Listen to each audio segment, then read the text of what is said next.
Case Western Reserve University School of Medicine in Cleveland, Ohio. This is the All Access Med School Admissions Podcast. Hello again, everybody. This is Christian Essman, your host, and this is a kind of a bonus episode and a short one. But in light of the earth-shattering news in the medical school community that came out about 5 days ago now about USMLE Step 1 going to pass-fail, which I'll put a link to the press release in the show notes. I wanted to get you some information or at least some thoughts from the med school about what this means to us, maybe what we're thinking and what currently accepted students might be wondering. So I wanted to get Dr. Mehta's thoughts. She's our Dean of Admissions here. And so I just grabbed my microphone and my iPhone. I didn't take the time to set up all my microphones and doodads. So I just kind of a little bit of a low tech recording here, but I wanted to get you Dr. Mehta's thoughts on this. So here's a short conversation that we had just a little bit ago. So hope you enjoy it.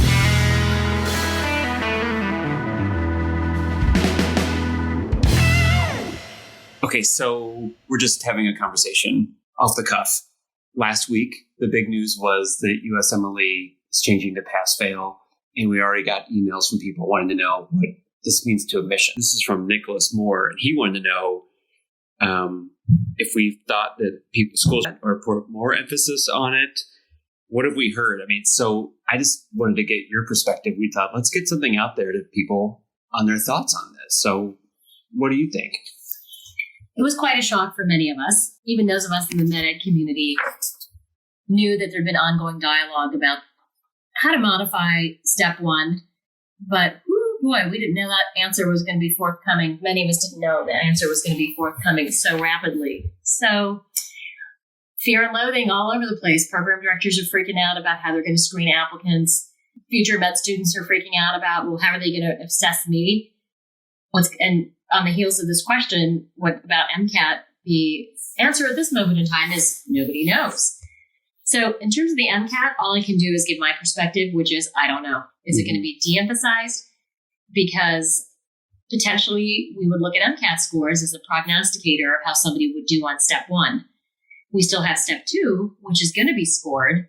Is it as closely tied to MCAT results? I don't know. There's probably data out there that I haven't seen yet, but you can bet I'm going to go looking for it now. So I don't know. Can we de-emphasize it now that Step 1's pass-fail and assume that a certain threshold of proficiency on the MCAT will be sufficient to pass Step 1? I don't know that schools are going to be comfortable enough to step back from that at this moment in time, again, with that Step 2 correlation. Mm-hmm. The other thing I wonder is it possible that programs will start to ask for what your MCAT score was? We know they're residency programs. Residency programs, and they start to ask, what was your MCAT score? There's some combined BSMD programs where sometimes med schools who don't have an MCAT will look at ACT, SAT to see if that's predictive. And that was a long time ago. Mm-hmm. So could there be an unanticipated consequence of MCAT assuming more significance because residency programs may want to look at that? I don't know. So there's a lot of unknowns right now, but I think everybody should take solace in the fact that we're all in this together. There's not one small cohort of applicants or potential future medical students who are dealing with this, and there's not one small cohort of program directors who are dealing with this. We're all going to figure it out together. So it's going to be a group activity as the years evolve. So I do think there's some positivity. The emphasis on Step 1 scores has been very toxic for medical students and maybe even toxic for programs, residency programs, and that they probably maybe put too much stock into it and may or may not have been getting the kind of residents who would really thrive in their program. So stay tuned. Mm-hmm. This is going to be a very iterative process. There's going to be some evolution in the way that this unfolds, but it's definitely too early to say what the impact on the MCAT is going to be.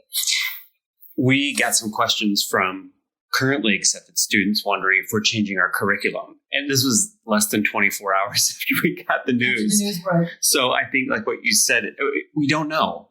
And I probably expect there's going to be a national dialogue and then a local dialogue about what we think is best for students. Can you comment, because you do residency interviews or have done them, how was the Step 1 score helpful or unhelpful in all those applications that they got? How do you think that's going to change how residencies screen? Or are they going to go to maybe a holistic approach like what we have to do or what we change to? I would hope that they would go to a more holistic approach in the way that we do, because there are certain cohorts of people who are applying to certain residencies for certain reasons. At our point, we're looking at the undifferentiated practitioner. So holistic review has a different significance than when you're looking at a specialty specific fit. I worry that step 2 is going to assume a brand new significance. It's not even a worry. I'm confident that step 2 is going to assume a brand new significance. And what curricular changes do I anticipate will happen? Probably curricula will shift so that students can take step 2 earlier, so that those scores are ready in time for the residency review process. Right now, a lot of students take step 2 after they've already been invited for interviews, after they've already interviewed. There's a little more latitude in when you could take it, particularly if you had a strong step 1 score. So there's definitely going to be an emphasis on step 2. I hope it doesn't become a proxy for step 1, where residency programs put all their eggs in that basket. Step 1 previously was quite a screening parameter for a lot of programs, where if you were below a certain raw score, forget it. They weren't even going to look at your application, which I think is really detrimental. But I understand that residency programs are being deluged by a large number of applications that they feel that they can't sort through. So I do think holistic review needs to come into play more for residency programs. There's no doubt that residency programs are getting an untoward number of applications for a very small number of residency spots, and applicants feel that they have to put out an untoward number of applications in order to get into the residency that they want. And so what I really want to see happen is transparency open up, where programs share what a share what the typical applicant and entrant into their program looks like. So that students can get a little bit of a ballpark. Am I even competitive for this program? Something analogous to the MSR, Medical School Admissions Requirements, where you as applicants can look at the MSR and look at what our average MCAS, average GPA, what does the class look like, in-state, out-of-state. And so at least you can get a little bit of an idea of, is this a reach for me? Is it a range for me? Not that there's ever a safety, but am I comfortable applying here? So I really hope that residency programs can come up with some type of information sharing for the good of themselves and the good of the residency program applicants. Because right now, everyone's in this black box where there's no information, nobody knows, so you just start spamming each other as much as you possibly can. So I think if this leads to nothing but an increase in transparency for both parties, that will have been a major win. So I guess my last question then would be, what would be your message then to students that are accepted to any med school this year and they got the same messaging last week and there are a lot of unknowns? Is it just trust the process? I mean, we're all in this together. Yeah. I mean, it's hard to trust a process. I would say that change is hard, but change is necessary to evolution. And we can't stay stagnant and we can't stay doing the things that we've always been doing. We're all in this together. Residency programs want to successfully fill their programs. Student affairs deans want to make sure that their students are the most competitive they can be.